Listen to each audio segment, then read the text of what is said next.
बिस्मिल्लाहिर्रहमानिर्रहीम। अस्सलाम वालेकुम student. Chapter number 8, topic number 8.1 modern periodic table, lecture number 48।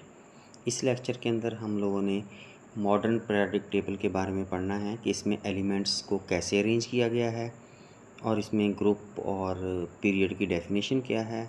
इसके बाद ग्रुप और पीरियड में एलिमेंट्स की प्रॉपर्टीज़ किस में वेरी करती हैं और किस में नहीं करती। शुरू करते हैं।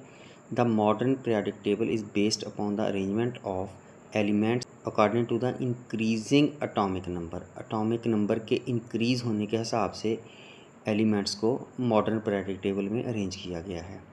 जो हॉरिजॉन्टल रोज़ होती हैं इनको पीरियड कहते हैं और वर्टिकल रोज़ को ग्रुप कहते हैं। ये आपका सेकंड पॉइंट हो गया। थर्ड पॉइंट देखें बेटा।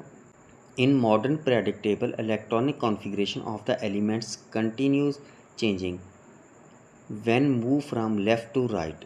अगर जब आप मॉडर्न पीरियोडिक टेबल में लेफ़्ट से राइट की तरफ मूव करते हैं तो इसकी इलेक्ट्रॉनिक कॉन्फ़िगरेशन तमाम एलिमेंट्स की बदलती रहती है।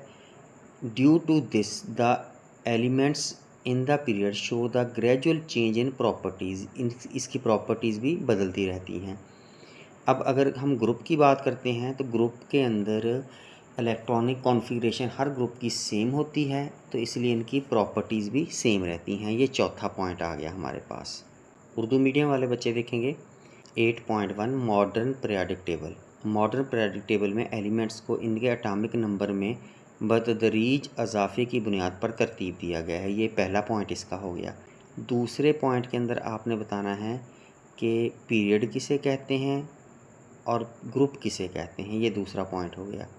तीसरा पॉइंट है पीरियोडिक टेबल में एलिमेंट्स के इलेक्ट्रॉनिक कॉन्फ़िगरेशन बाएं से दाएं जानब पीरियड में मतवातर तब्दील होते रहते हैं, इसलिए इनके ख़वास में भी तब्दीली आती है। बेटा के पीरियोडिक टेबल में अगर आप लेफ़्ट से राइट की तरफ जाते हैं तो इसकी इलेक्ट्रॉनिक कॉन्फ़िगरेशन एलिमेंट्स की बदलती है, तो इसलिए इनकी प्रॉपर्टीज़ भी बदलती रहती हैं।